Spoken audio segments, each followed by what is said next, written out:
আমাদের জীবনে আমরা যখনই এমন কোনো মানুষের সাথে পরিচিত হই যে বয়সে, পদে এবং আর্থিক দিক থেকে আমাদের থেকে পিছিয়ে, তখন আমরা সবাই খুব হীন নজরে তাদের দিকে দেখি। মনেই করি না যে সেই ব্যক্তির নিজস্ব একটা অস্তিত্ব রয়েছে, তার নিজেরও একটা মাহাত্ম্য রয়েছে। আমাদের মনেই হয় না যে আমাদের সামনে দাঁড়িয়ে থাকার যোগ্যতা আছে তাদের। চলুন আপনাকে একটা প্রশ্ন করি, শূন্যের নিজস্ব মূল্য কোথায়? আপনি বলবেন কিছুই না, শূন্যের আবার নিজস্ব মূল্য কোথায়? কিন্তু যখন এই শূন্যই কোনো সংখ্যার সাথে এসে যুক্ত হয়ে যায়, কোনো অঙ্কের সাথে এসে যুক্ত হয়ে যায়, তখন তার মূল্য অনেক গুণ বৃদ্ধি পায়। অর্থাৎ এই শূন্যের মূল্য অবশ্যই আছে। আর আমাদের জীবনেও এমন কিছু ব্যক্তি থাকেন, তাদের দেখে মনে হয় যে এদের কোনো মূল্যই নেই, কিন্তু যখন এই ব্যক্তি কারোর সাথে এসে জুড়ে যান, তখন তার মূল্য সেই ব্যক্তির বৃদ্ধি ঘটায়। এই সংসারে এমন কোনো ব্যক্তি নেই যার কোনো মূল্য নেই। যদি আমরা ধনুকের কথা বলি, তাহলে তার জন্য একটি দড়ির প্রয়োজন হয়, যেটি প্রত্যঞ্চা হিসেবে ব্যবহৃত হয়। যদি এই প্রত্যঞ্চা না থাকে, তাহলে ধনুকের কোনো মূল্যই থাকে না। যদি প্রত্যঞ্চা না থাকে, তাহলে ধনুকের অস্তিত্ব অসম্পূর্ণ থেকে যায়। এই সংসারে যে কোনো ব্যক্তি হোক বা যে কোনো বস্তু হোক, প্রত্যেকের নিজস্ব একটি মূল্য আছে। তার সম্মান করুন, সামনে অগ্রসর হন, আর আমার সাথে ভালোবেসে বলুন, রাধা রাধা। সুখ, দুঃখ এবং শক্তি, এই তিন হলো এই সংসারের ত্রিদেবের মতো। আমাদের জীবনে যা কিছু ঘটছে, এই তিনটির ভিত্তির উপরেই হচ্ছে। আসলে এই সংসারের একটা নিয়ম আছে, যখনই আপনি কিছু লাভ করেন, এই সংসার আপনার পরীক্ষা নেয়। এটা জানার জন্য আপনার পরীক্ষা নেয় যে আপনি যা কিছুই লাভ করেছেন, আপনি কি আদৌ সেটার যোগ্য কিনা। ঠিক সেইভাবেই এই সুখ, দুঃখ এবং শক্তি আপনার পরীক্ষা নিয়ে থাকে।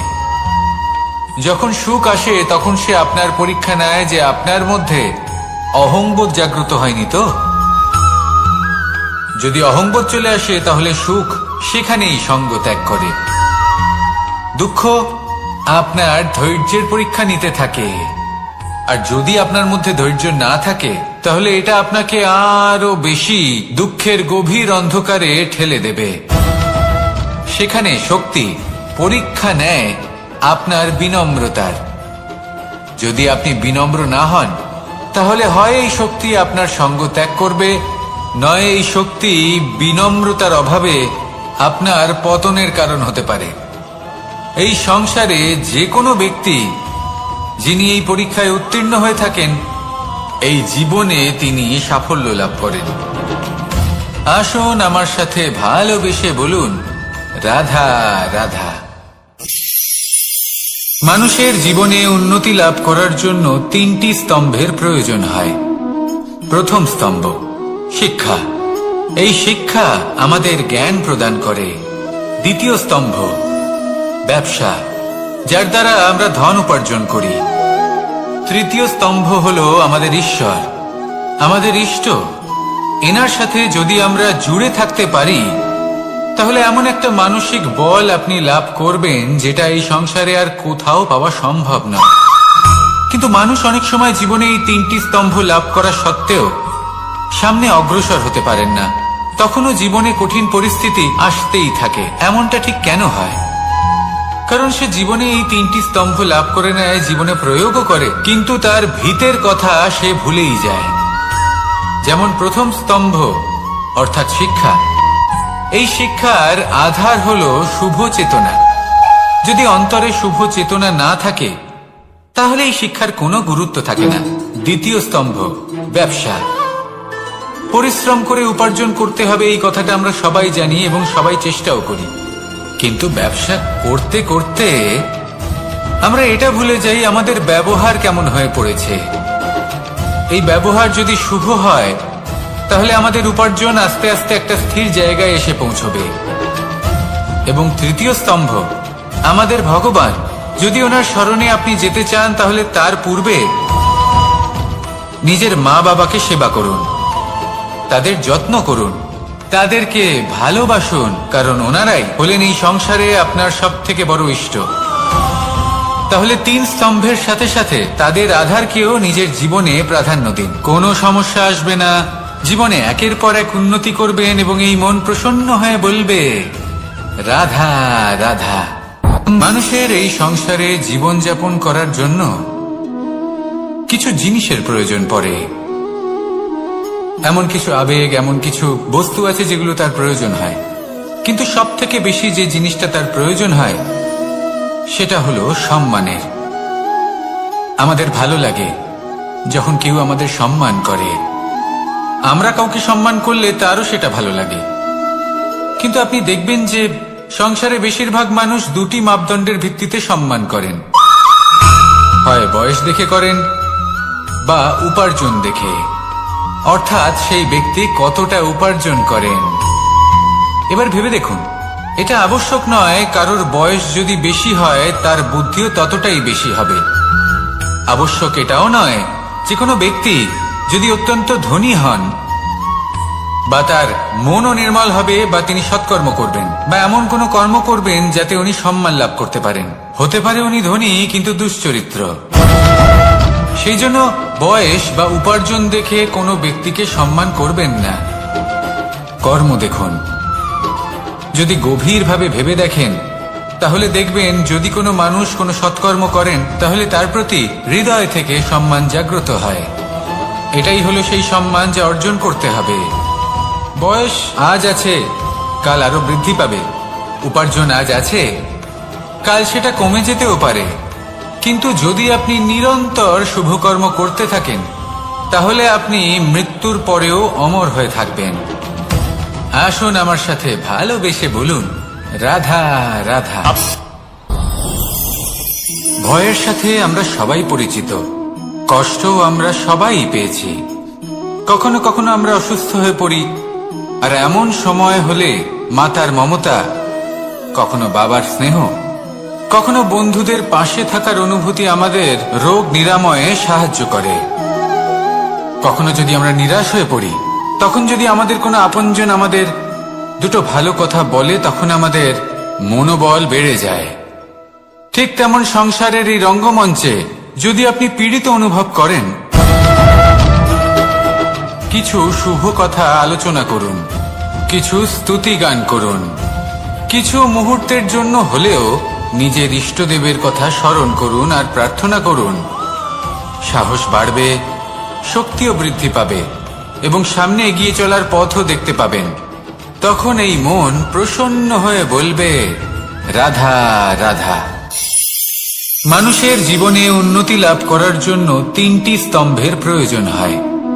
প্রথম স্তম্ভ শিক্ষা। এই শিক্ষা আমাদের জ্ঞান প্রদান করে। দ্বিতীয় স্তম্ভ ব্যবসা, যার দ্বারা আমরা ধন উপার্জন করি। তৃতীয় স্তম্ভ হলো আমাদের ঈশ্বর, আমাদের ইষ্ট। এনার সাথে যদি আমরা জুড়ে থাকতে পারি তাহলে এমন একটা মানসিক বল আপনি লাভ করবেন যেটা এই সংসারে আর কোথাও পাওয়া সম্ভব নয়। কিন্তু মানুষ অনেক সময় জীবনে এই 3টি স্তম্ভ লাভ করা সত্ত্বেও সামনে অগ্রসর হতে পারেন না। তখনও জীবনে কঠিন পরিস্থিতি আসতেই থাকে। এমনটা ঠিক কেন হয়? কারণ সে জীবনে এই 3টি স্তম্ভ লাভ করে নেয়, জীবনে প্রয়োগও করে, কিন্তু তার ভিতের কথা সে ভুলেই যায়। যেমন প্রথম স্তম্ভ অর্থাৎ শিক্ষা। এই শিক্ষার আধার হলো শুভ চেতনা। যদি অন্তরে শুভ চেতনা না থাকে তাহলে এই শিক্ষার কোনো গুরুত্ব থাকে না। দ্বিতীয় স্তম্ভ ব্যবসা। পরিশ্রম করে উপার্জন করতে হবে, এই কথাটা আমরা সবাই জানি এবং সবাই চেষ্টাও করি। কিন্তু ব্যবসা করতে করতে আমরা এটা ভুলে যাই আমাদের ব্যবহার কেমন হয়ে পড়েছে। এই ব্যবহার যদি শুভ হয় তাহলে আমাদের উপার্জন আস্তে আস্তে একটা স্থির জায়গায় এসে পৌঁছবে। এবং তৃতীয় স্তম্ভ আমাদের ভগবান। যদি ওনার স্মরণে আপনি যেতে চান তাহলে তার পূর্বে নিজের মা বাবাকে সেবা করুন, তাদের যত্ন করুন, তাদেরকে ভালোবাসুন, কারণ ওনারাই হলেন এই সংসারে আপনার সব থেকে বড় ইষ্ট। তাহলে 3 স্তম্ভের সাথে সাথে তাদের আধারকেও নিজের জীবনে প্রাধান্য দিন। কোনো সমস্যা আসবে না, জীবনে একের পর এক উন্নতি করবেন এবং এই মন প্রসন্ন হয়ে বলবে, রাধা রাধা। সুখ, দুঃখ এবং শক্তি, এই তিন হলো এই সংসারের ত্রিদেবের মতো। আমাদের জীবনে যা কিছু ঘটছে এই তিনটির ভিত্তির উপরেই হচ্ছে। আসলে এই সংসারের একটা নিয়ম আছে, যখনই আপনি কিছু লাভ করেন এই সংসার আপনার পরীক্ষা নেয়। এটা জানার জন্য আপনার পরীক্ষা নেয় যে আপনি যা কিছুই লাভ করেছেন আপনি কি আদৌ সেটার যোগ্য কিনা। ঠিক সেইভাবেই এই সুখ, দুঃখ এবং শক্তি আপনার পরীক্ষা নিয়ে থাকে। যখন সুখ আসে তখন সে আপনার পরীক্ষা নেয় যে আপনার মধ্যে অহংবোধ জাগ্রত হয়নি তো। যদি অহংবোধ চলে আসে তাহলে সুখ সেখানেই সঙ্গ ত্যাগ করে। দুঃখ আপনার ধৈর্যের পরীক্ষা নিতে থাকে, আর যদি আপনার মধ্যে ধৈর্য না থাকে তাহলে এটা আপনাকে আরো বেশি দুঃখের গভীর অন্ধকারে ঠেলে দেবে। সেখানে শক্তি পরীক্ষা নেয় আপনার বিনম্রতার। যদি আপনি বিনম্র না হন তাহলে হয় এই শক্তি আপনার সঙ্গ ত্যাগ করবে, নয় এই শক্তি বিনম্রতার অভাবে আপনার পতনের কারণ হতে পারে। এই সংসারে যে কোনো ব্যক্তি যিনি এই পরীক্ষায় উত্তীর্ণ হয়ে থাকেন এই জীবনে তিনি সাফল্য লাভ করেন। আসুন আমার সাথে ভালোবেসে বলুন, রাধা রাধা। ভয়ের সাথে আমরা সবাই পরিচিত, কষ্টও আমরা সবাই পেয়েছি। কখনো কখনো আমরা অসুস্থ হয়ে পড়ি, আর এমন সময় হলে মাতার মমতা, কখনো বাবার স্নেহ, কখনো বন্ধুদের পাশে থাকার অনুভূতি আমাদের রোগ নিরাময়ে সাহায্য করে। কখনো যদি আমরা নিরাশ হয়ে পড়ি, তখন যদি আমাদের কোনো আপনজন আমাদের দুটো ভালো কথা বলে তখন আমাদের মনোবল বেড়ে যায়। ঠিক তেমন সংসারের এই রঙ্গমঞ্চে যদি আপনি পীড়িত অনুভব করেন, কিছু শুভ কথা আলোচনা করুন, কিছু স্তুতি গান করুন, কিছু মুহূর্তের জন্য হলেও নিজের ইষ্টদেবের কথা স্মরণ করুন আর প্রার্থনা করুন। সাহস বাড়বে, শক্তিও বৃদ্ধি পাবে এবং সামনে এগিয়ে চলার পথও দেখতে পাবেন। তখন এই মন প্রসন্ন হয়ে বলবে, রাধা রাধা। এই সংসারে কখনো কোনো ব্যক্তিকে তার বাইরের পোশাক দেখে বিচার করার চেষ্টা করবেন না, এটা খুব বড় ভুল করবেন। যেমন আমরা জীবনে অনেক সময় এমন করি, ধরুন কোথাও একটা গাছ দেখলাম, খুব বিশাল আকারের একটা গাছ, যেটা মাটির থেকে অনেক উঁচুতে পৌঁছে গেছে, যার বিশাল শাখা আছে। সেগুলো দেখে আমরা ভাবি যে এই গাছে হয়তো কত সুস্বাদু ফল আছে, আমরা সেই গাছের পরিচর্যা করতে থাকি। আবার অন্যদিকে হলো একটি তৃণ, যেটা মাটি থেকে কিছুটা উঁচুতে পৌঁছেছে, কিন্তু সেই তৃণর নিচে, মাটির নিচে অত্যন্ত সুস্বাদু ফল বা সবজি জন্ম নেয়, যা আমাদের স্বাস্থ্যের পক্ষে অত্যন্ত উপকারী। সেই জন্য কখনো আবরণ দেখে কাউকে বিচার করতে চেষ্টা করবেন না। তার বদলে এটা বোঝার চেষ্টা করুন যে আপনার সামনে যে ব্যক্তি আছে বা বস্তু আছে তার বিশেষত্ব কি। যদি এই বিশেষত্ব বোঝার ক্ষমতা আপনি অর্জন করেন, যদি এই শিল্প আপনি নিজের ভেতরে জাগ্রত করেন, তাহলে এই সংসারে বিশেষত্ব কি সেটা আপনি জানতে পারবেন। আর এই সমস্ত খেলা দৃষ্টি থেকে নয়, দৃষ্টিভঙ্গি থেকে জন্ম নেয়। দৃষ্টিভঙ্গি সবসময় শুভ রাখুন আর আমার সাথে ভালোবেসে বলুন, রাধা রাধা। যখন আমরা কোনো বনে প্রবেশ করি তখন এই সবুজ ঘাস দেখে, এই কোমল ঘাস দেখে আমাদের মন প্রফুল্ল হয়ে ওঠে। ভিন্ন ভিন্ন প্রজাতির ফুল, ভিন্ন ভিন্ন রঙের ফুল দেখে এই মন আনন্দে ভরে ওঠে। এখানে শিশুরা আনন্দ লাভ করে, বড়রা ভোজন গ্রহণ করেন, কথাবার্তা বলেন, হাঁটাহাঁটি করে বেড়ান। এবার ভেবে দেখুন, যখন এই উপবনের নির্মাণ হয়েছিল সেই সময় যদি এই মাটিকে সঠিকভাবে খনন না করা হতো, যদি তাতে সঠিকভাবে বীজ রোপণ না করা হতো, যদি কোনো সংঘর্ষ না হতো, পরিশ্রম না করা হতো, যদি চলতে চলতে পায়ে কাঁটা না বিঁধে যেত, তাহলে এই সুন্দর বন দেখে আমরা কি এই আনন্দ লাভ করতে পারতাম? কখনোই নয়। ধরুন কোনো নদীর তটে সুন্দর একটি বন আছে, সেই বনের আনন্দ লাভ করতে গেলে আপনাকে সেই নদী পার করতেই হবে। যদি সুখের নদীর কাছে পৌঁছতে চান তাহলে তটে যে কাঁটা রয়েছে সেগুলোর সাথে সংঘর্ষ করতেই হবে। এই সংসারে যদি আপনি সুখ লাভ করতে চান তাহলে সুখ লাভের এই যাত্রা শুরু করতে হবে সংঘর্ষ দ্বারা। তাহলে সংঘর্ষকে স্বাগত জানান, এর পেছনেই সুখ রয়েছে যা আপনার জন্য অপেক্ষা করছে। এবার হাসুন আর আমার সাথে ভালোবেসে বলুন, রাধা রাধা। মানুষ সুখী জীবন যাপনের প্রতি এতটাই অভ্যস্ত হয়ে পড়ে যে একটা ছোট্ট সমস্যা এলেই সে সবার থেকে সাহায্য চাইতে শুরু করে দেয়। সে সাহায্য লাভও করে এবং সেই সংকট থেকে সে বেরিয়েও আসে। কিন্তু এই সাহায্য কিছু মুহূর্তের, আর কিছু মুহূর্তের হলো এই দুঃখ। এই দুই মুহূর্তের সাহায্যের জন্য আজীবন আপনি তার কাছে ঋণী হয়ে থাকেন।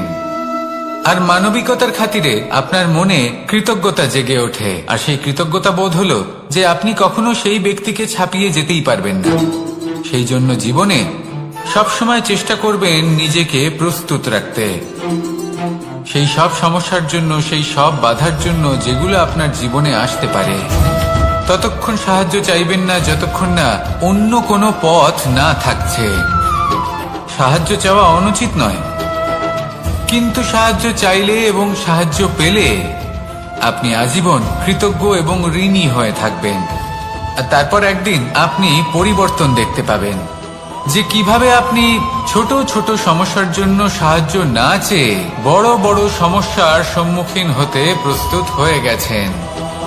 এটাই হলো সংসারের নীতি। এটাই পালন করুন আর আমার সাথে ভালোবেসে বলুন, রাধা রাধা। আপনি কখনো কাউকে পর্বতে আরোহণ করতে দেখেছেন? বা আপনি কখনো নিজে কোনো পর্বতে আরোহণ করেছেন? করে থাকলে আপনি এই বিষয়ে অবশ্যই জানবেন যে যখন আমরা শিখরের দিকে এগোই, ওপরের দিকে এগিয়ে চলি, তখন আমাদের একটু ঝুঁকে পথ চলতে হয়। তখনই আমরা সেই পর্বত আরোহণ করতে পারি। কিন্তু যে ব্যক্তি নিচের দিকে ফিরে আসছেন তিনি কিন্তু ঝুঁকে চলেন না, তিনি দৃঢ়ভাবে সোজা হয়ে নিচে নামেন। এই ভারসাম্য বজায় রাখার এই খেলাতে সংসারের একটা সার লুকিয়ে রয়েছে। যদি আপনিও জীবনে উঁচুতে উঠতে চান, শিখরে পৌঁছতে চান, তাহলে আপনাকেও নত হয়ে বিনম্র হয়ে সামনে এগোতে হবে। সেখানে যদি আপনি বুক চিতিয়ে উদ্ধতভাবে অহংকার বোধ নিয়ে চলতে থাকেন, সেখান থেকেই আপনাকে নিচে নামতে হবে। কোনো ব্যক্তি তার বিনম্র স্বভাব দেখেই বোঝা যায় যে সেই ব্যক্তি সাফল্যের শিখর দেশে আরোহণ করছে নাকি নিচে তথা খাদের দিকে যাত্রা করছে। তাই সবসময় বিনম্র থাকুন, শ্রেষ্ঠ কর্ম করুন, পরিশ্রম করুন আর আমার সাথে ভালোবেসে বলুন, রাধা রাধা। মানুষের জীবনে স্বচ্ছতার একটা আলাদা গুরুত্ব আছে। যদি আপনি নিজেকে স্বচ্ছ রাখেন তাহলে আপনার নিজেরও ভালো লাগবে, সামনের ব্যক্তিরও ভালো লাগবে, একটা অন্যরকম প্রভাব পড়বে। কিন্তু একজন শ্রেষ্ঠ ব্যক্তি কিভাবে হয়ে ওঠা সম্ভব? যার মধ্যে গুণ আছে, শিক্ষা আছে, শুভ চেতনা আছে, যিনি সৎকর্ম করেন। কিভাবে হব সেই ব্যক্তি যার মধ্যে জ্ঞান আছে? শুধুমাত্র স্বচ্ছ থাকলে তো তা হওয়া সম্ভব নয়। প্রথমে আপনাকে বুঝতে হবে যে মানুষের মধ্যে চারটি মূল তত্ত্ব আছে। প্রথম হলো তার শরীর, যার দ্বারা উনি যে কোনো কর্ম করে থাকেন। দ্বিতীয় তত্ত্ব হলো তার মন, যার দ্বারা কোনো কর্ম করার জন্য সে নিজেকে প্রেরণা দিতে থাকে। তৃতীয় তত্ত্ব হলো বুদ্ধি, যে কর্ম আমরা করতে চাই, যে লক্ষ্যে আমরা পৌঁছতে চাই, সেটা আমরা কিভাবে কোন পথে করব সেটা স্থির করা যায় বুদ্ধি দিয়ে। আর চতুর্থ তত্ত্ব হলো আত্মা। আত্মা হলো এমন এক তত্ত্ব যার কোনো সমাপ্তি নেই। আত্মা হলো অজয়। কিন্তু এরও শুদ্ধিকরণের প্রয়োজন হয়। এই চারটি তত্ত্বের শুদ্ধিকরণ করতে থাকুন, এতে নির্মল রাখুন, শুদ্ধ রাখুন। এবং এটা কিভাবে হবে? শুভ চেতনা দ্বারা, জ্ঞানের দ্বারা, এবং সব থেকে বেশি গুরুত্বপূর্ণ প্রেমের দ্বারা। আসুন আমার সাথে ভালোবেসে বলুন, রাধা রাধা। এই জীবনে তিনটি গুরুত্বপূর্ণ শব্দ আছে যা বোঝা আমাদের কাছে খুব গুরুত্বপূর্ণ, এবং এই তিনটি শব্দের নিজস্ব অর্থ আছে। প্রথম হলো সঙ্গবদ্ধতা, অর্থাৎ একসাথে মিলে কাজ করতে হবে, একসাথে মিলে পরিশ্রম করতে হবে, সামনে এগোতে হবে। এরকম করতে পারলে আপনার শক্তি বৃদ্ধি পাবে, আপনার ক্ষমতা বৃদ্ধি পাবে, আপনি এগোতে পারবেন এবং অনেক দূরে যেতে পারবেন। দ্বিতীয় হলো আত্মবিশ্বাস। হেরে যাওয়া বস্তুও আবার জিতে নিতে পারবেন। যদি আপনার নিজের আত্মবিশ্বাস থাকে তাহলে আপনি কখনো পরাজিত হবেন না। এবং তৃতীয় হলো অহংকার। জয়লাভ করার পরেও কিন্তু এটা আপনাকে পরাজিত করতে পারে। সেই জন্য জীবনে সঙ্গবদ্ধ হন, আত্মবিশ্বাস রাখুন, কিন্তু কখনোই অহংকার করবেন না। এই অহংকার আপনার থেকে সবকিছু কেড়ে নিতে পারে। এই অহংকারের জন্যই মথুরাপতি কংস নিজের পতনের দিকে অগ্রসর হয়েছিলেন। এই অহংকারকে ত্যাগ করুন আর আমার সাথে ভালোবেসে বলুন, রাধা রাধা। এই সংসারে সব থেকে বেশি কঠিন কাজ কোনটা? কেউ বলবেন যুদ্ধ করা, কেউ বলবেন ধন অর্জন করা, আবার কেউ বলবেন জ্ঞান অর্জন করা সব থেকে বেশি কঠিন। এবার প্রত্যেক ব্যক্তির নিজস্ব অভিজ্ঞতা আছে আর সেই অনুসারে তার নিজস্ব একটা উত্তর আছে।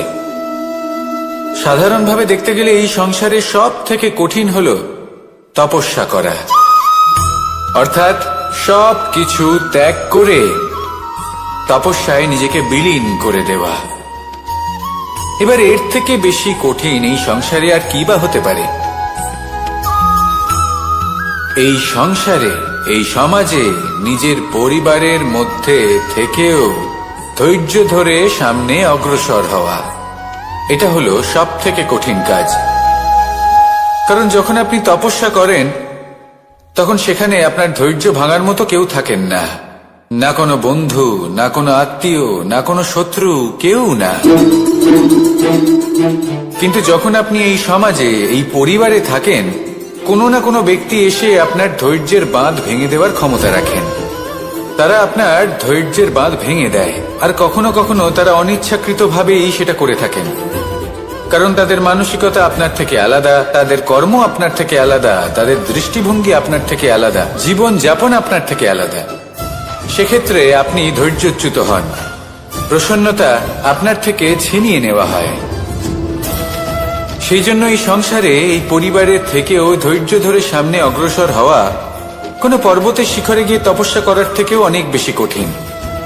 আর যে ব্যক্তি এই সমাজেই, এই পরিবারে, সেই সকল মানুষের মধ্যে থেকে গিয়েও ধৈর্য ধরে অগ্রসর হতে থাকেন, যারা এই কাজটা শিখে নিতে পারেন, তারাই কিন্তু জীবনে আনন্দ লাভ করতে পারেন। এই ধৈর্যই শেষে আপনার জীবনে প্রসন্নতা বহন করে আনবে। তাই ধৈর্য ধরে জীবনের পথে অগ্রসর হন আর আমার সাথে ভালোবেসে বলুন, রাধা রাধা। আমরা যখনই কোনো গাছের চারা রোপণ করি তখন সবার আগে পরীক্ষা করে দেখি যে যেখানে আমরা চারা রোপণ করতে চলেছি সেখানকার মাটি আদৌ উর্বর কিনা, সেই মাটি সেই চারাকে বাড়তে সাহায্য করবে কিনা।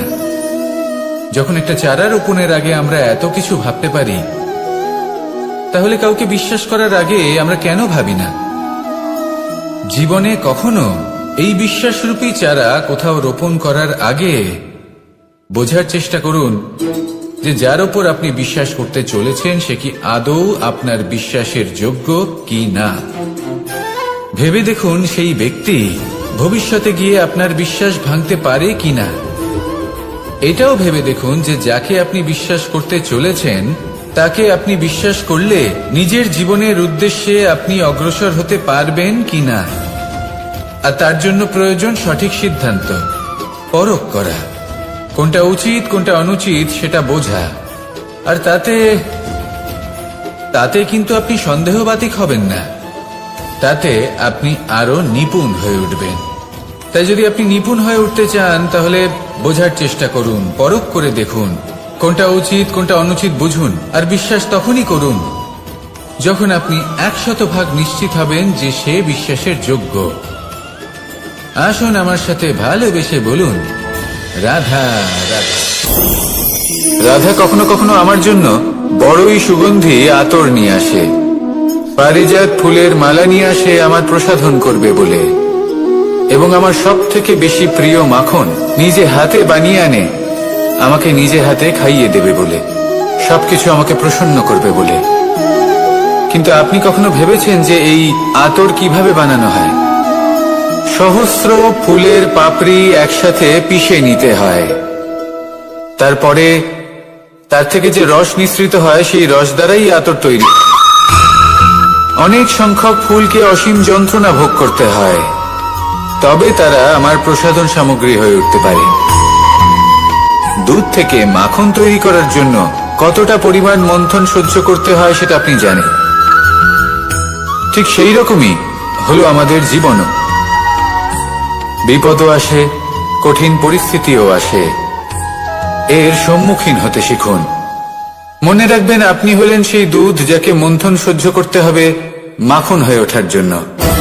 মনে রাখবেন, আপনি হলেন সেই ফুলের মতন যাদের পিষ্ট হতে হবে সুগন্ধি আতর হয়ে ওঠার জন্য, যাকে এই সংসার পছন্দ করে। কখনো কখনো জীবনে আপনার সাথে খারাপ শুধুমাত্র এই কারণে ঘটে যাতে আপনার শ্রেষ্ঠ রূপ এই সংসারের সামনে আসতে পারে। শুধুমাত্র কঠিন পরিস্থিতি এবং বিপদকে একটা সুযোগ হিসেবে দেখার চেষ্টা করুন। আপনার জন্য এই সংসার বদলে যাবে, সংসারকে দেখার দৃষ্টিভঙ্গি পাল্টে যাবে, আপনার ভাগ্য পাল্টে যাবে, আর এই মন প্রসন্ন হয়ে বলবে, রাধা রাধা। পাশা নামক এই খেলাটি আপনারা নিশ্চয়ই খেলেছেন, না খেলে থাকলে দেখেছেন, আর যদি দেখেও না থাকেন তাহলে নিশ্চিত রূপে শুনেছেন। মহাভারতের এই মহাযুদ্ধ কোথাও না কোথাও এই পাশা নামক খেলার কারণে হয়েছিল। পাশার এই বিচিত্র খেলা, দান, এইসবের কারণে কেউ নিজের মাথায় রাজ মুকুট পরিধান করেছিলেন, আবার সেখানে পরাজিত হওয়ার জন্য কাউকে বনবাসও ভোগ করতে হয়েছিল। কিন্তু এই খেলা সমাপ্ত হওয়ার পরে সমস্ত ঘুঁটি আর এই পাশার ছক একই পুটলিতে স্থান পেল। এটাই হলো আমাদের জীবন। এই সংসারে আমরা জয় পরাজয়ের বিষয়ে এতটাই ভাবি, এত চিন্তা করি যে এই জীবনের খেলার আনন্দটাই উপভোগ করতে পারি না। আর অবশেষে কি হয়? কেউ জয়ী হন, কেউ পরাজিত হন, কিন্তু দুজনেই একই স্থানে পৌঁছে যান। প্রত্যেক ব্যক্তি মৃত্যুর পরে একটি নির্দিষ্ট স্থানেই পৌঁছতে বাধ্য, কিন্তু ততক্ষণ এই জীবন, এই খেলা, তার আনন্দ উপভোগ করুন।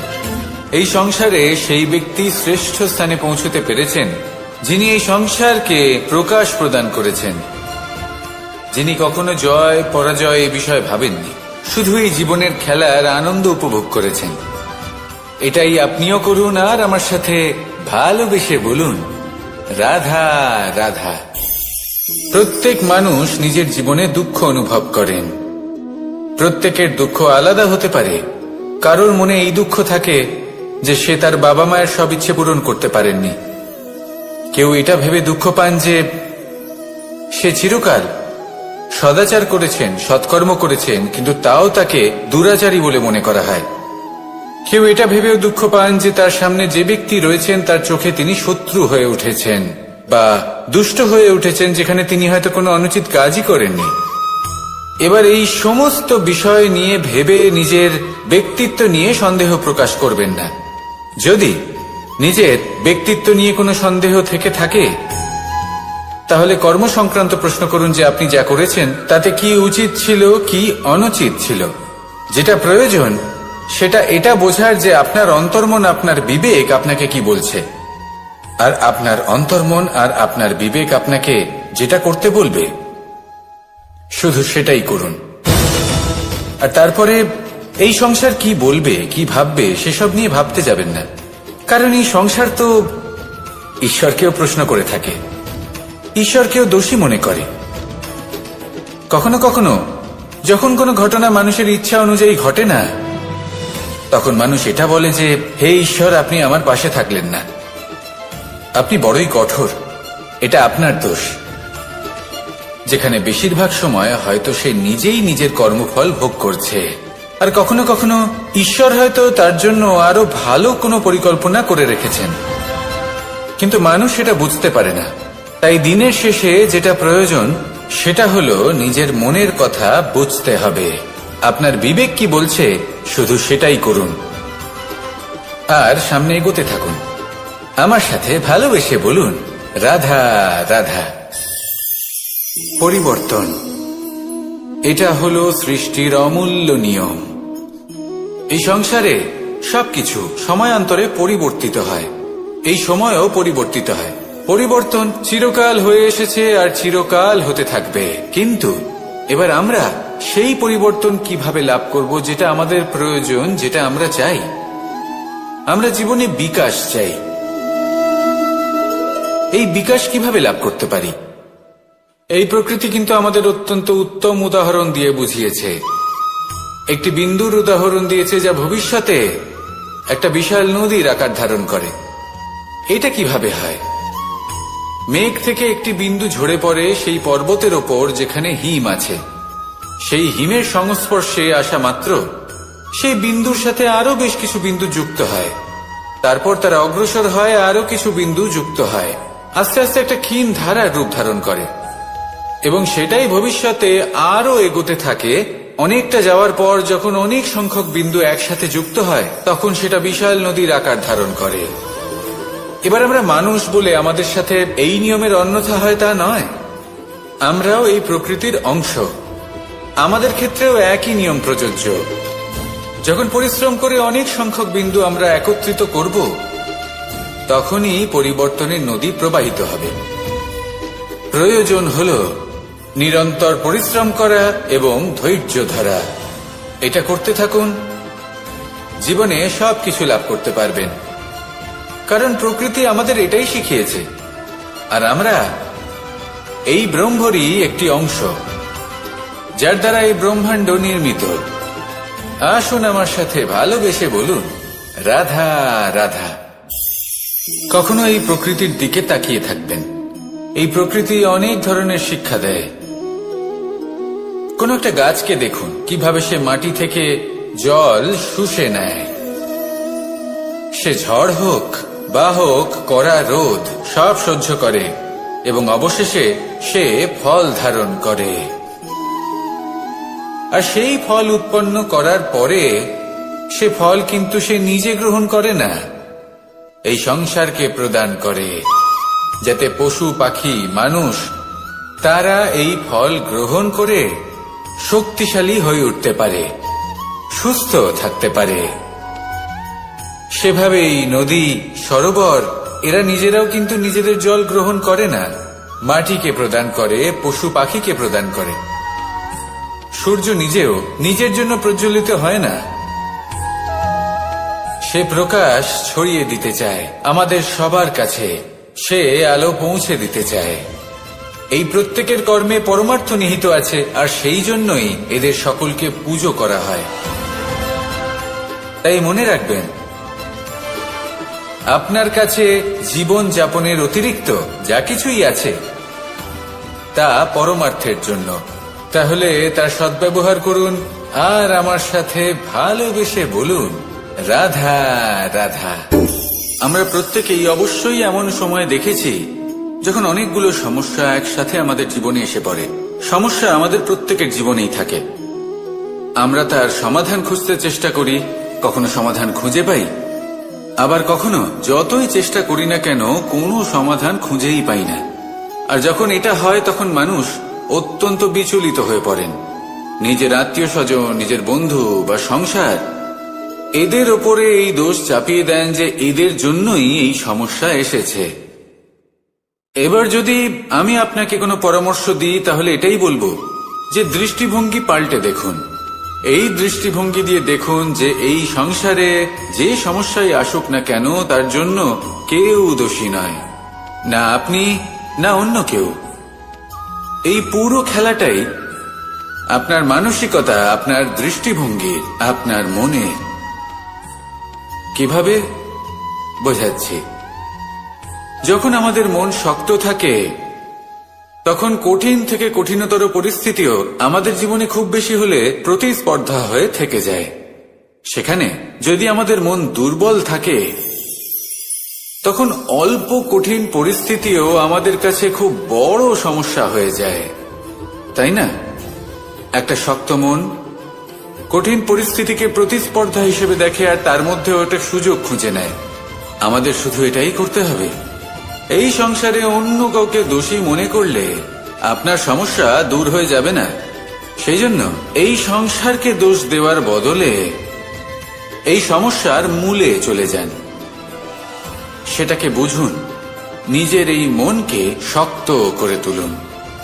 যদি আপনার মন শক্তিশালী হয়, তাহলে এই সংসারে অনেক বড় বড় কঠিন থেকে কঠিনতর পরিস্থিতিও যদি আসে, আপনার জীবনে যতই বড় বড় সমস্যা আসুক না কেন, আপনার লক্ষ্য লাভে বাধা দিতে পারবে না। আসুন আমার সাথে ভালোবেসে বলুন, রাধা রাধা। আমরা সবাই পাথর দেখেছি, পর্বতও দেখেছি, শুকনো পাতাও দেখেছি, শ্যামল বনানীও দেখেছি। কখনো ভেবেছেন পাথরের অস্তিত্ব কিন্তু ততক্ষণ পর্যন্ত যতক্ষণ সে পর্বতের গায়ে আটকে থাকে। যখন সেই পর্বত থেকে সেই পাথর ভিন্ন হয়ে যায় ও নিজের অস্তিত্ব হারিয়ে ফেলে। আস্তে আস্তে কখনো পাথর কেটে বা কখনো পিষ্ট হয়ে সেই পাথর আস্তে আস্তে মাটিতে পরিণত হয় এবং পূর্ণরূপে নিজের অস্তিত্ব হারিয়ে ফেলে। এটাই পাতার সাথেও হয়। এই পাতা যতক্ষণ গাছের ডালের সাথে যুক্ত ততক্ষণ তার অস্তিত্ব থাকে। যখনই ডাল থেকে বিচ্ছিন্ন হয়, সেও নিজের অস্তিত্ব হারিয়ে ফেলে। আর এটাই আমাদের সাথেও হয়। যতক্ষণ আমরা নিজেদের আপনজনের সাথে যুক্ত থাকি, আমাদের অস্তিত্ব বজায় থাকে। যখন আপনজনদের সাথে সম্পর্ক ছিন্ন করি, তখন আমরাও আমাদের অস্তিত্ব হারিয়ে ফেলি।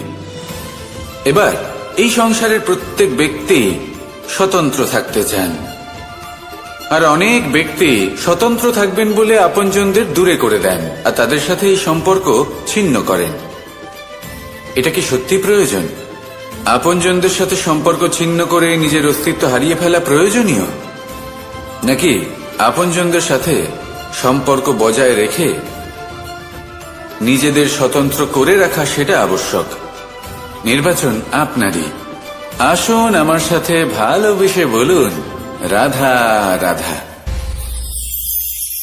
আপনি কি কখনো নৌকা যাত্রা করেছেন? করে না থাকলেও নিশ্চয়ই দেখেছেন যে এই জল যা নিজের অন্তরে সব কিছু সমাহিত করে নিতে পারে, এই নৌকা সেই জলের ওপরেই ভেসে থাকে। নদীর স্রোত কাটিয়ে সে সামনে অগ্রসর হয়। কিন্তু যদি এই নৌকায় কোনো ছিদ্র হয়, তাহলে কিন্তু সেই নৌকা ডুবে যাবে। আর এতে কোনো তফাৎ হবে না যে সেই ছিদ্র ছোট নাকি বড়, নৌকা ডুবে যাবে। এই ছিদ্র হলো আমাদের জীবনে আমাদের অপগুণ, আমাদের দোষ, আমাদের বিকার। কখনো এটা ভাববেন না যে এই দোষ খুবই ছোট, এতে কিছুই যাবে আসবে না। না, সেই ছোট দোষ, সেই ছোট বিকার যদি সেটাকে শুধরে না নেন, তাহলে সেটা আপনাকে আপনার পতনের দিকে নিয়ে যাবে। শেষ পর্যন্ত এটা আপনার উপর নির্ভরশীল যে আপনি কি চান। আপনার জীবনের এই নৌকা এভাবেই ডুবে যেতে দেখবেন, নাকি নিজেকে শুধরে নিয়ে সেই নৌকার সেই ছিদ্রটাকে ভরিয়ে তুলতে চাইবেন? নির্বাচন আপনার। আসুন আমার সাথে ভালোবেসে বলুন, রাধা রাধা। জল, জলই পৃথিবীতে বেঁচে থাকার জন্য আবশ্যক তো বটেই, কিন্তু এই জল আমাদের একটা অত্যন্ত গুরুত্বপূর্ণ শিক্ষা প্রদান করে। কখনো এই জলকে দেখেছেন? যে পরিস্থিতিতেই এই জল প্রবাহিত হোক না কেন, এর উপর যা কিছুই প্রভাব থাকুক না কেন, এর পথে যতই বাধা আসুক না কেন, তার মধ্যে থেকে ও নিজের পথ ঠিক বের করে নেয়, কিন্তু নিজের প্রবাহ থামতে দেয় না, ক্রমাগত অগ্রসর হতে থাকে। সেরকমই একটা শিক্ষা যেটা আমরা জল থেকে পেয়ে থাকি, তা হলো এটা: আমরা যখন জলের দিকে তাকাই, তখন আমরা নিজের প্রতিবিম্ব দেখি, স্পষ্টভাবে দেখতে পাই। কিন্তু তখনই দেখতে পাই যখন এই জল শান্ত থাকে, স্থির থাকে। যদি এই জল অশান্ত হয়ে থাকে, স্থির না হয়, তাহলে আমরা এতে নিজের প্রতিবিম্ব দেখতে পাই না। এটাই আমাদের মনের সাথেও হয়ে থাকে। যখনই জীবনে কোনো সংকট, সময়, এই সময় আসলে কি? এই সময় একটা সরল রেখা তো কখনোই নয়। সময় হলো একটা চক্র, যেখানে এর আদি সেখানেই হলো এর অন্ত, আর যেখানে তা শেষ হয় সেখান থেকেই তার শুরু হয়। এই সময় একটা অত্যন্ত বিচিত্র চিন্তা, বিচিত্র ভাবনা, একটা বিচিত্র বস্তু যা কেউ বুঝতে পারেন না। এই সময়ের লীলা, এর কোনো প্রমাণ নেই, কোনো জ্ঞান নেই, কোনো পরিমাপ নেই। শুধু এটুকু আমরা জানতে পারি, যেখানে শেষ হবে সেখান থেকে একটা নতুন সূচনাও হবে। যা আজ আপনার কাছে আছে কাল অন্য কারোর কাছে যাবে, তারপরে তার কাছ থেকেও অন্য কারোর কাছে যাবে, তারপরে তার থেকেও ছিনিয়ে নেওয়া হবে। এই নিয়তির একজনের কাছ থেকে অন্যজনের কাছে আদান প্রদানের এই সময় হলো আপনার সময়। এই সময়ের সদ্ব্যবহার করুন, এই সময়কে বাঁচুন। আপনাকে শুধু এটাই সুনিশ্চিত করতে হবে যে আপনি কোন পক্ষে আছেন। আর সত্যি বলতে কি, আপনার জীবনের পরিণাম নির্ভর করে আপনার নির্বাচনের ওপর। আপনি কোন পক্ষ নির্বাচন করছেন। তাহলে মনে রাখবেন, জীবনে সেই পক্ষই নির্বাচন করবেন যা চয়ন করার পরে আপনি সুখ অনুভব করবেন, আপনি সন্তোষ লাভ করবেন, প্রসন্নতা লাভ করবেন। আর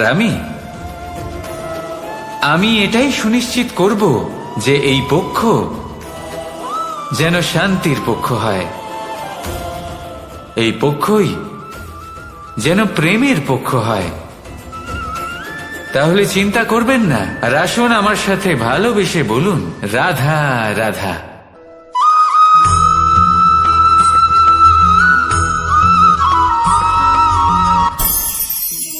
অনেক সময় যখন আমরা কর্ম করি, সাফল্য লাভ করি, কঠিন পরীক্ষায় উত্তীর্ণ হই, বড় কাজ করি, আমাদের মনে হয় এই সংসার আমাদের একটু প্রশংসা করুক, ভালো লাগে।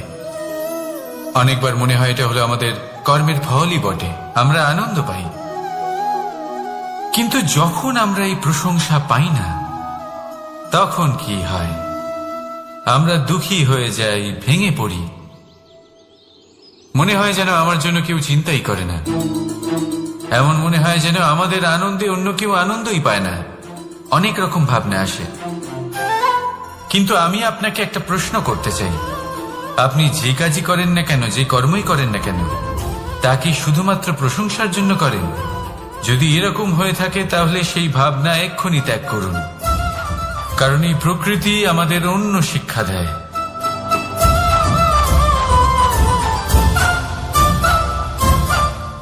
এই ফুলকে দেখুন, এই যে ফুলের সুবাস, যা আমার মনকে উচ্ছ্বসিত করে তোলে, মনে শক্তির সঞ্চার করে, এই সুগন্ধ। কিন্তু ভেবে দেখুন, ফুলের কিন্তু এই কাজ করার জন্য কোনো প্রশংসারই প্রয়োজন হয় না। এটাই হলো প্রকৃতির শিক্ষা। যিনি সৎ হন, সৎকর্ম করেন, তার কোনো প্রশংসার প্রয়োজন হয় না, কারণ ওনার কর্মই হলো ওনার সুবাস। মনে রাখবেন, আতর নকল ফুলে দেওয়া হয়, প্রকৃত ফুলের তার কোনো প্রয়োজন হয় না। সেইভাবেই আপনিও কর্ম করতে থাকুন শুভ চিন্তা নিয়ে। এই মনকে সব সময় শান্ত রাখুন, স্বচ্ছ রাখুন। যদি এরকম করেন তাহলে আপনার কর্ম এমন সুবাস ছড়াবে যে আপনার জীবনে শুধু এবং শুধুমাত্র আনন্দই থাকবে। তাহলে এই আনন্দ সহকারে বলুন, রাধা রাধা।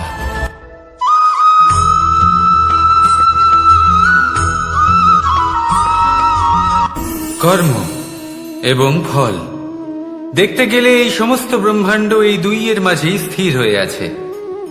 মানুষজন কর্ম করেন ভালো ফল লাভের আশায়, আর ভালো ফল লাভের আশায় উনি এটাই ভুলে যান যে উনি যে কর্ম করছেন তা কি করছেন।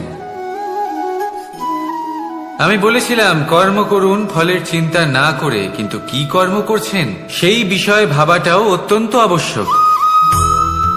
নয়তো অনেক সময় আমরা এমন কর্ম করে ফেলি যা না চাইতেও বিষে পরিণত হয়, যা হয়েছে দুঃশাসনের সাথে, দুর্যোধনের সাথে, গুরু দ্রোণের সাথে।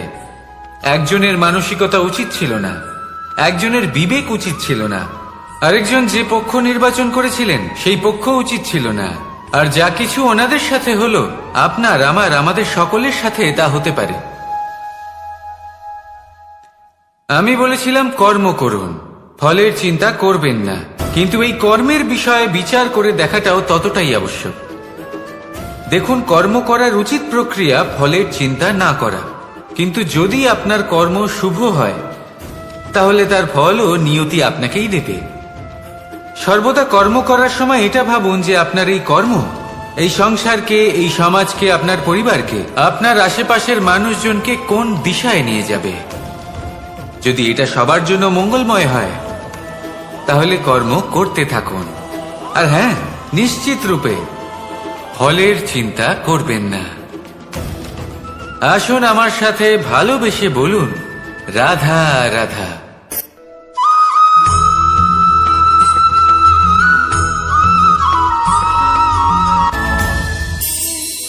এই সংসারে এমন কোনো পর্বত নেই যা এতটাই উঁচু যে মানুষ তার শিখরে পৌঁছতে পারবে না, তাকে অতিক্রম করতে পারবে না। এই সংসারে এমন কোনো সাগর নেই যা কিনা এতটাই গভীর যেখানে মানুষ তার তলদেশে পৌঁছে ফিরে আসতে পারবে না। একটা ছোট্ট বরফের টুকরো পর্বতের শিখরে গলে গিয়ে বইতে থাকে, আর দেখতে দেখতেই তা মহানদী গঙ্গায় পরিবর্তিত হয়। এর কারণ কি? এর কারণ হলো প্রচেষ্টা, প্রারব্ধ নয়। এই প্রচেষ্টাই সুনিশ্চিত করে যে আপনার প্রারব্ধ কি হবে। এই সমস্ত কিছু হলো প্রচেষ্টা আর প্রারব্ধের খেলা। আপনার প্রচেষ্টা যেরকম হবে আপনার প্রারব্ধ সেরকমই হবে। আর আপনার প্রচেষ্টা যদি উচ্চ মানের হয় তাহলে প্রারব্ধকে আপনার সামনে নত হতেই হবে। কি বলেন? তাহলে আসুন আমার সাথে ভালোবেসে বলুন, রাধা রাধা। অনেক সময় মানুষ অতীতকে দেখেন আর তখন অহংবোধে পরিপূর্ণ হয়ে ওঠেন। কখনো বর্তমানের দিকে তাকান, ভবিষ্যতের দিকে তাকান আর পরিতৃপ্তিতে ভরে ওঠেন। কেন বুঝতে পারেন না একটা সহজ কথা? এই যে সৃষ্টি, এই সৃষ্টি হলো একটা বড় চক্র যা বারংবার আপনার কাছে ফিরে আসবেই। কঠিন থেকে কঠিনতর পরীক্ষায় আপনাকে নিযুক্ত করবে, যাতে আপনাকে উত্তীর্ণ হতেই হবে। যা কাল ছিল তা আজ নেই, এটা সবাই জানেন। যা আজ আছে তা হয়তো কাল থাকবে না, এটাও আপনাকে মেনে নিতে হবে, তাও আবার হাসি মুখে। শান্ত থাকতে শিখুন আর কখনো এই মনের মধ্যে অহংকার উৎপন্ন হতে দেবেন না। হতে শিখুন সেই হিমবাহের মতো। হয়তো এই জন্যই এত শীতল থাকে, কারণ ও জানে গতকালও জল রূপে ছিল, আজ বরফ রূপে হয়তো আছে, কিন্তু কাল পুনরায় সে জলেই পরিণত হবে। নিজেকে শান্ত রাখুন। হয়তো আজ আপনি সাফল্যের শিখরে আছেন, হয়তো বা নেই। আপনাকে প্রত্যেক দিন অবশ্যই দেখতে হবে। শুধু নিরন্তর প্রচেষ্টা করতে থাকুন, প্রত্যেক পরিস্থিতির জন্য তৈরি থাকুন, আর একে ভারসাম্যে রাখতে শিখুন। আপনার কাল হোক, আজ হোক বা আগামীকাল, আপনার ভালো দিন হোক বা খারাপ দিন, সব পবিত্র হয়ে যাবে। তাহলে আসুন আর আমার সাথে ভালোবেসে বলুন, রাধা রাধা।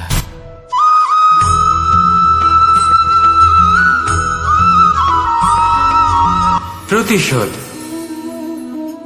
অথবা কাউকে দুঃখ দেওয়ার ভাবনা, যদি এটা আপনার মনে থাকে তাহলে আপনি নিজের মনেই যন্ত্রণার একটা বিশাল বৃক্ষ রোপণ করছেন, এটা মনে রাখবেন। কারণ কাউকে দুঃখ দেবার এই ভাবনা, এটা হলো সেই বীজ যা আপনার মনেই পতিত হবে, আপনার মনেই অঙ্কুরিত হবে, আর আপনার মনেই একটা বিশাল বৃক্ষরূপে বেড়ে উঠবে। জীবন আপনার, কর্ম আপনার, কাউকে দুঃখ দেবার ভাবনা আপনার ছিল, এই বৃক্ষ হলো আপনার, তাই এর ফলও আপনিই পাবেন, যা গ্রহণও আপনাকেই করতে হবে। মনে রাখবেন, যে মানুষ এটা ভাবে যে আমি ওকে দুঃখ দেব, ওকে কষ্ট দিতে চাই আমি, সেই মানুষই দুঃখ আর কষ্ট পেয়ে থাকে। যদি সেই জায়গায় আপনি এটা ভাবেন যে আমি কাউকে সুখী করে তুলতে চাই, কাউকে সুখ প্রদান করতে চাই, তাহলে তারও বীজ আপনার মনেই রোপণ হবে, বৃক্ষে পরিণত হবে, যার ফলও আপনিই পাবেন। এখানে বিষয়টা হলো শুধু মানসিকতার চিন্তা, যা সত্য হয়ে আপনার সামনে আসে। তাহলে এই মানসিকতা শুভ করুন, সবার জন্য মঙ্গল কামনা করুন। অন্যের মনে আপনার জন্য ভালো চিন্তা থাকুক বা না থাকুক, আপনি সবার জন্য শুভ চিন্তা করে কর্ম করতে থাকুন, তাহলে আপনার সাথেও ভালোই হবে। তাহলে আসুন আর আমার সাথে ভালোবেসে বলুন, রাধা রাধা।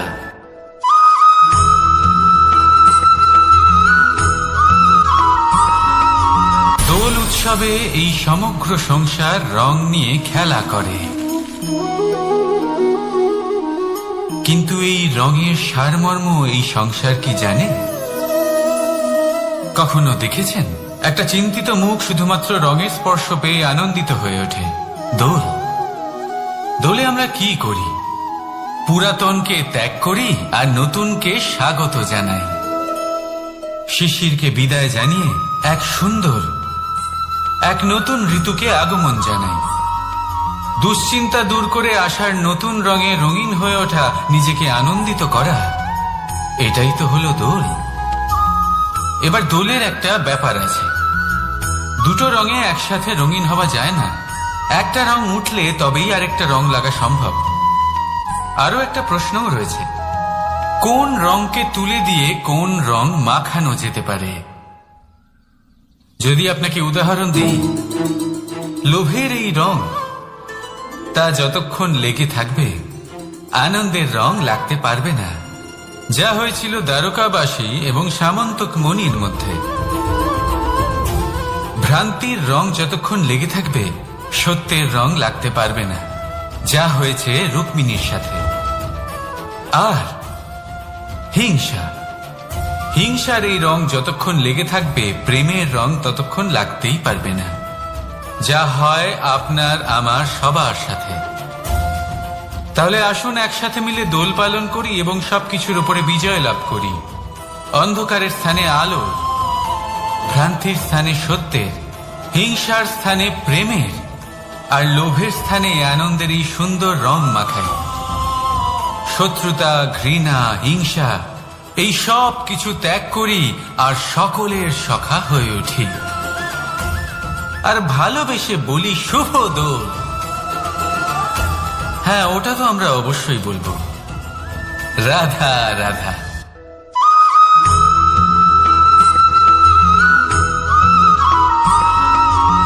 কখনো কখনো মানুষ মনে করেন যে সে নিজেই সব থেকে বেশি শক্তিশালী, তিনি হলেন জ্ঞানী। দেখুন, এটা ভালো ব্যাপার যে আপনার মধ্যে শক্তি আছে, জ্ঞান আছে, আর এটা শুধু আপনার জন্য নয়, এই সমস্ত সমাজের জন্য, দেশের জন্য, সমগ্র পৃথিবীর জন্য অত্যন্ত আবশ্যক।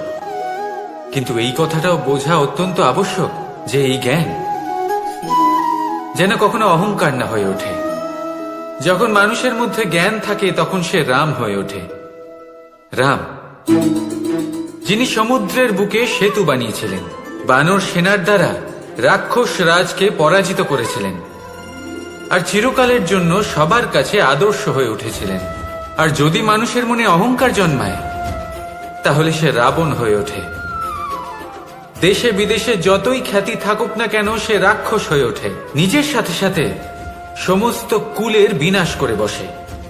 এবার জ্ঞান নাকি অহংকার, আপনার কি চাই সেই সিদ্ধান্ত আপনার, আর আপনার এই সিদ্ধান্তই নিশ্চিত করবে যে আপনার কর্ম কি হবে, আর আপনার এই কর্মই নিশ্চিত করে দেবে আপনার প্রারব্ধ কি হবে। তাহলে শুভ কর্ম করুন আর আমার সাথে ভালোবেসে বলুন, রাধা রাধা।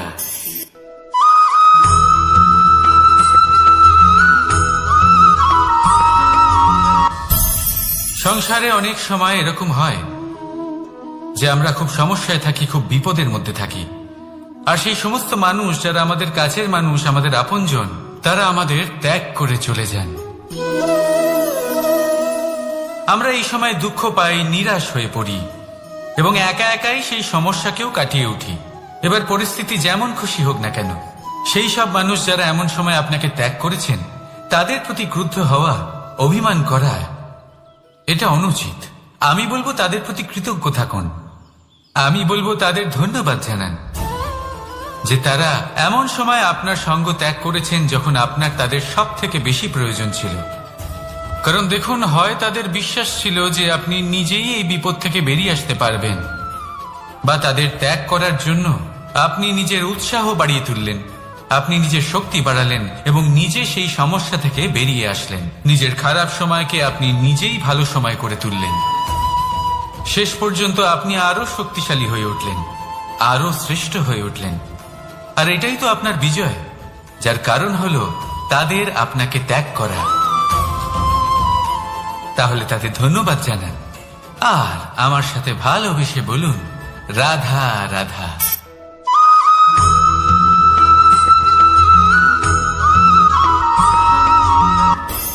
সুখ আর অভিজ্ঞতা, এই দুই জীবনে একসাথে কখনোই আসে না। মনে রাখবেন, যেখানে সুখ থাকে সেখানে অভিজ্ঞতা থাকে না। আর যখন এই সুখ আমাদের জীবন থেকে দূরে চলে যায়, তখন আমাদের জীবনে আসে এই অভিজ্ঞতা। পরমাত্মা, প্রকৃতি, নিয়তি এই অভিজ্ঞতাকে আমাদের জীবনে পাঠান, যাতে আমরা একটা অত্যন্ত গুরুত্বপূর্ণ শিক্ষা, একটা জ্ঞান প্রাপ্ত করতে পারি। এই অভিজ্ঞতা আমাদের শেখায় যে অতীতে এমন কি হয়েছিল যা আমাদের করা উচিত হয়নি। আমাদের শেখায় ভবিষ্যতে এমন কি আছে যা আমাদের করা উচিত আর কি করা উচিত নয়। দেখতে গেলে এই অভিজ্ঞতা আমাদের সেই শিক্ষা দেয় যার জন্য আমরা সুখের দিকে উচিতভাবে অগ্রসর হতে পারি। সেই জন্য জীবনে যখনই দুঃখ আসবে, দুঃখের এই সময় আসবে, তখন হতাশ হবেন না। বোঝার চেষ্টা করুন এই পরিস্থিতি কেন এসেছে, কি শিক্ষা দিতে এসেছে। যদি আপনি সেই জ্ঞান লাভ করেন, সুখের পথে অগ্রসর হন, তাও উচিত রূপে, তাহলে এই অভিজ্ঞতার উদ্দেশ্য পূরণ হয়ে যায়। তাহলে আসুন আর আমার সাথে ভালোবেসে বলুন, রাধা রাধা।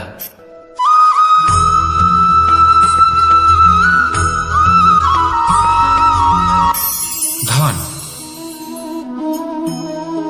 ধন হলো কারোর জন্য মোহ, আবার কারোর জন্য মায়া, কারোর জন্য হয়তো ভাগ্য, আবার কারোর জন্য কর্মের পারিশ্রমিক। দেখতে গেলে এই ধন হয়তো সবার জন্যই অত্যন্ত প্রয়োজনীয় হয়ে থাকে। সেই জন্যই তো মানুষ নিজের সমস্ত জীবন অতিবাহিত করেন এই ধন অর্জন করার জন্য। অনেক মানুষ এমনও হয় যাদের সমস্ত জীবন এই ধন অর্জন করতেই কেটে যায়। প্রত্যেক মানুষই চেষ্টা করেন যেন তিনি ধনী হন, যত সম্ভব বেশি ধন অর্জন করতে পারেন, সম্পন্ন থাকতে পারেন। আর তা হবে নাই বা কেন? কারণ এটাই হলো এমন এক বস্তু যা আদান প্রদান এমন নানান কাজে আসে। চেষ্টা তো সব মানুষই করেন, ধন অর্জন সব মানুষ করতে পারেন না। কারণ হলো এটাই যে মানুষ ভাবেন যে তার কাছে কিছু ধন এলে তারপর তিনি কিছু করে দেখাবেন। আর ধন ভাবে যদি এই মানুষ কিছু করে দেখান তাহলে আমি তার কাছে আসব। সেই জন্য কিছু করে দেখান, এমন শ্রেষ্ঠ কাজ করে দেখান যাতে ধন নিজেই আপনার কাছে ছুটে আসে। যদি আপনি ধন লাভের আশায় ছোটেন তাহলে আপনি নিজের সন্তোষ ভাব হারিয়ে ফেলবেন। কিন্তু এই সম্পত্তি যদি আপনার কাছে ছুটে আসে তাহলে আপনাকে মহান বলা হবে। সেই জন্য কাজ করুন, শ্রেষ্ঠ কাজ করে দেখান, দেখবেন এই ধন ফলস্বরূপ আপনার কাছে আসবেই আসবে। তাহলে আসুন আমার সাথে ভালোবেসে বলুন, রাধা রাধা।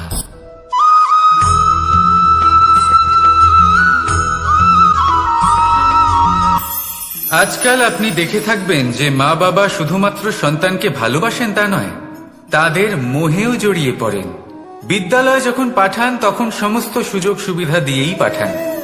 চেষ্টা করেন যে সবসময় যেন সন্তান তাদের চোখের সামনেই থাকে। কিন্তু ভুলে যান এক অত্যন্ত গুরুত্বপূর্ণ কথা, যে সন্তানকে এক নতুন দৃষ্টিভঙ্গি দেওয়াই হলো ওনাদের কর্তব্য। সেই জন্য পুরাতন কালে শিষ্যদের গুরুকুলে পাঠানো হতো। বাড়ির থেকে দূরে। কারণ বাড়ি ছেড়ে যাওয়া এক সন্তানের জন্য, এক শিষ্যের জন্য অত্যন্ত শুভ লক্ষণ হয়। যখন সে বাড়ির থেকে দূরে, গৃহস্থের থেকে দূরে থাকবে, তখন এই সংসারকে সে এক নতুন দৃষ্টিভঙ্গি দিয়ে দেখবে, পরখ করবে, বুঝতে পারবে, আর সবকিছু নিজে থেকেই শিখে যাবে কখন আক্রমণ করতে হয়, কখন পিছু হটতে হয়, কিভাবে এই সংসারের সম্মুখীন হতে হয়। আর এটা আপনার দৃষ্টি ওকে শেখাতে পারবে না, ওর অভিজ্ঞতা ওকে শেখাতে পারবে। তাই মনে রাখবেন, যদি আপনি চান যে আপনার সন্তানের বিকাশ হোক, তাহলে অনেক সময় ওকে নিজের থেকে দূরে নিয়ে যেতে হয়। যদি মোহে আবদ্ধ থাকেন, তাহলে ওর বিকাশ কখনোই হবে না। তাহলে আসুন আমার সাথে ভালোবেসে বলুন, রাধা রাধা।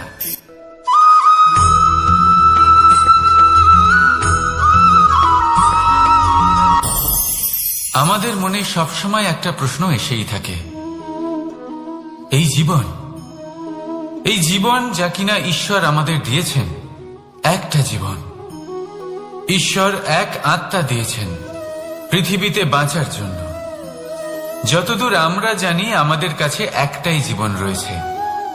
আমরা ভাবি এই জীবন গুছিয়ে কিভাবে রাখা যায়।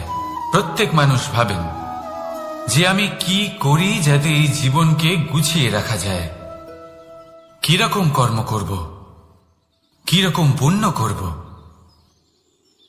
কি ধরনের শাস্ত্র পড়ব যাতে আমি সেই জ্ঞান অর্জন করি, যাতে জীবনটা সুন্দর করে তুলতে পারি। আমাদের সমগ্র জীবন কেটে যায় এই প্রশ্নের উত্তর খুঁজতে, সেই শাস্ত্র অধ্যয়ন করতে। এমন অনেক মানুষ তাও বুঝতে পারেন না। আসুন আজ আমি আপনাকে একটা সহজ কথা বলি, যার দ্বারা আপনি নিজের জীবন সুন্দর করবেন। জীবন, জিহ্বা, এদের দুজনেরই হলো একটাই রাশি। জিহ্বা অর্থাৎ আপনার কথা। এই কথাকে সংযত রাখুন, একে সুন্দর করে তুলুন, মধুর কথা বলুন। যতটা সম্ভব একে নিয়ন্ত্রণে রাখুন, আপনার জীবন সুন্দর হয়ে উঠবে। কারণ এই শব্দ হয় অত্যন্ত শক্তিশালী। এটা হলো এমন এক বন্ধন যা আপনার সামনের মানুষকে আপনার ব্যক্তিত্বের সাথে জুড়ে দিতে পারে। তাই এই শব্দ সংযত রাখুন, একে সুন্দর করে তুলুন। আপনার জীবন আপনা থেকেই সুন্দর হয়ে উঠবে। আর আসুন এই মধুর সুন্দর অনুভূতি দিয়ে বলুন, রাধা রাধা।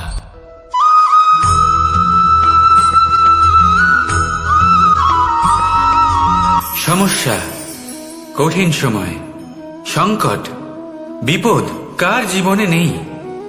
প্রত্যেকের জীবনে আছে। কিন্তু আমাকে একটা কথা বলুন, যদি নৌকায় ঢেউকে ভয় পেতে শুরু করে, তাহলে সাগর পার করবে কে? কখনো কোনো ছোট্ট পিঁপড়েকে দেখেছেন, যে আকারে হয়তো ছোট হতে পারে কিন্তু বড় শিক্ষা দিয়ে যায়? কিন্তু আমরা শিখি না। এবার দেখুন একটা পিঁপড়েকে, যে ভোজনের খোঁজে বাইরে বের হয়, একটা ছোট্ট দানা তুলে নেয়। ছোট দানা তোলে কারণ তার থেকে বেশি সে তুলতেই পারবে না। সে দানা নিয়ে চলতে শুরু করে, কোনো দেওয়ালে উঠে পড়ে, আবার পড়েও যায়। সেই দানা দূরে কোথাও একটা পড়ে যায়, তা আবার খোঁজে, তুলে নেয়, আবার চলতে থাকে। পড়ে যায়, আবার ওঠে, পড়ে যায়, আবার ওঠে। সেই দানাটা রেখে দেয়, আবার বেরিয়ে পড়ে ভোজনের খোঁজে। পরিশ্রম করতে থাকে, কিন্তু হার মানে না। এই শিক্ষাই তো আমাদের প্রাপ্ত করতে হবে। নিরন্তর পরিশ্রম আর নির্ভীক হয়ে কর্ম করে যেতে হবে। এটাই হলো সাফল্যের মাধ্যম, এটাই হলো জয়ের মন্ত্র, অচ্যুত অজয় অস্ত্র। তাহলে আসুন আর আমার সাথে ভালোবেসে বলুন, রাধা রাধা।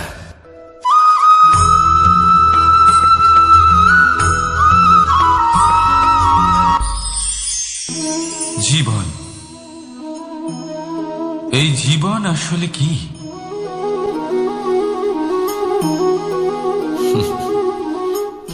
এই প্রশ্ন সবার মনেই এসে থাকে। সবার মন এই প্রশ্নের জন্যই চিন্তিত থাকে, এই জীবন আসলে কি, এর উদ্দেশ্য আসলে কি, কি করা যেতে পারে এই জীবনে? এই জীবন কি কিছু পাওয়ার, নাকি এই জীবন কিছু হারাবার? এই জীবন কি আসলে সেটাই যেখানে আমাদের পরমাত্মার খোঁজ করা উচিত, নাকি আমাদের ধাবিত করা উচিত নিজেদের স্বপ্নের লক্ষ্যে? এই জীবন আসলে কি? এই জীবন আসলে অত্যন্ত সরল। এ হলো শান্ত জলের মতো, একটা আয়নার মতো এই জীবন। এই জীবন আসলে ঠিক যেন এক আয়নার মতো। আয়না কি করে? আপনাকে সেটাই দেখায় যা আপনি করে থাকেন। আপনি হাসি মুখে আয়নার দিকে তাকান, আয়না আপনাকে আপনারই মুখ দেখাবে সেই হাসি সমেত। আপনি রেগে গিয়ে আয়নার দিকে তাকান, আয়না আপনাকে সেটাই দেখাবে। আপনি প্রসন্নভাবে হেসে আয়নার দিকে তাকালে আয়না আপনাকে সেটাই দেখাবে। এটাই হলো জীবন, একটা আয়নার মতো। আপনি এটা ভাববেন না যে এই জীবন আপনাকে কি দিয়েছে, বরং এটা ভেবে দেখুন যে আপনি এই জীবনকে কি প্রদান করেছেন। যদি আপনি এই জীবনকে সুখ প্রদান করেন, আনন্দ দিতে পারেন, ভালোবাসা দিতে পারেন, তাহলে এই জীবনও আপনাকে সুখ, আনন্দ আর ভালোবাসাই দেবে। তাহলে আসুন এই সুখ, আনন্দ আর ভালোবাসা দিয়ে বলুন, রাধা রাধা।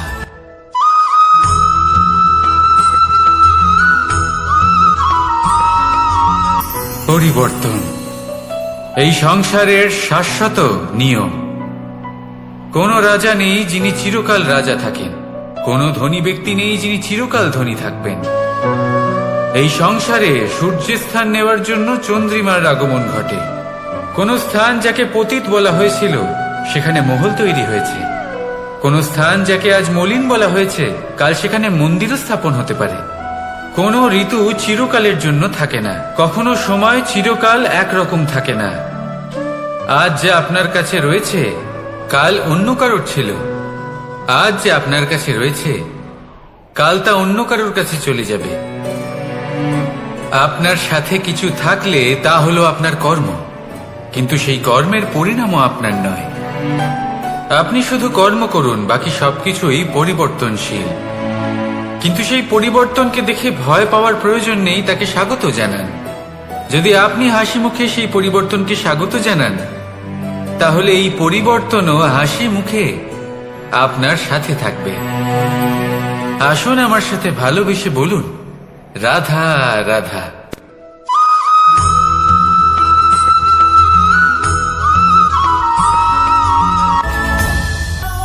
ধরিত্রীর বুকে গজিয়ে ওঠা এই দুব্ব ঘাস দেখেছেন? দুব্ব ঘাস যা আমাদের পাকে শীতল রাখে। এতে যদি বসেন তাহলে মনে হবে নরম কোথাও বসে আছেন। এত ছোট হলেও কিন্তু এর মধ্যে গুণ আছে অনেকগুলি, আর যতটা ছোট এটা ততটাই বড় শিক্ষক। কিভাবে? ভাবুন, পাতা ঝরার মরশুমের পরে সমস্ত পাতা একত্রিত হয়ে থাকে। একটা ছোট ফুলকি সবাইকে জ্বালিয়ে দিতে পারে, সমস্ত পাতা পুড়ে ছাই হয়ে যায়। কিন্তু এই ঘাসের কিছুই হয় না, সে যেমন ছিল তেমনই থাকে। কারণ কি হতে পারে? প্রথম কারণ, এরা ছোট হয়। দ্বিতীয় কারণ, এরা বিনম্র হয়, বড়ই সহজে দমে যায় এরা। তৃতীয় কারণ, এদের মধ্যে নমনীয়তা থাকে। আপনিও নিজেকে এরকমই বানিয়ে ফেলুন। কখনো নিজেই নিজেকে কারোর থেকে বড় মনে করবেন না। নিজের এই মনকে বিনম্র রাখুন। এবং সব থেকে বড় কথা, নিজের এই মনে সহানুভূতি, প্রেম আর বিশ্বাসের নমনীয়তা বজায় রাখবেন। যদি এরকম করতে পারেন তাহলে জীবন সবসময় সুখে কাটবে। রাধা রাধা।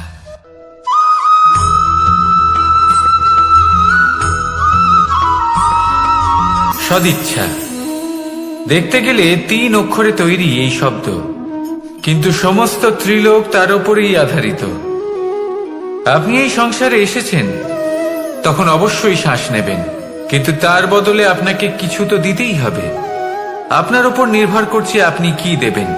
কি দেবেন এই সংসারকে, এই সমাজকে, নিজের পরিবারকে, আর তার বদলে কি নেবেন? যশ নাকি অপযশ? দেখুন, এক ছিল রাবণ, যে কিনা সমুদ্র পার করল সীতাকে অপহরণ করার জন্য, আর এক ছিলেন রামচন্দ্র, যিনি সমুদ্র পার করেছিলেন, সেতু বানিয়ে গিয়েছিলেন সীতাকে ফিরিয়ে নিয়ে আসার জন্য। দুজনেই সমুদ্র পার করেছিলেন, শুধু পার্থক্য ছিল সদিচ্ছাকে বোঝার, লক্ষ্যের। অনেক মানুষের যাত্রা একরকম হতেই পারে, কিন্তু আনন্দ তখনই লাভ করবেন যখন লক্ষ্য শুভ হবে, মহান হবে। এই লক্ষ্য দিয়ে এই সংসারের কল্যাণ হবে এবং মানুষের সম্মান হবে। যদি আপনার সংকল্প উচিত হয়, তাহলে আপনার লক্ষ্য উচিতই হবে, নয়তো শুধুমাত্র বিনাশ হবে। আর উচিত এটাই হবে যে বিনাশের হাত থেকে যেন নিজেকে বাঁচানো যায়, কি বলেন? তাই জীবনে যে লক্ষ্য স্থির করছেন, মনে রাখবেন তা যেন শুভ লক্ষ্য হয়। যদি এরকম হয়, তাহলে আপনার যাত্রা, আপনার জীবন দুটোই শুভময় হবে।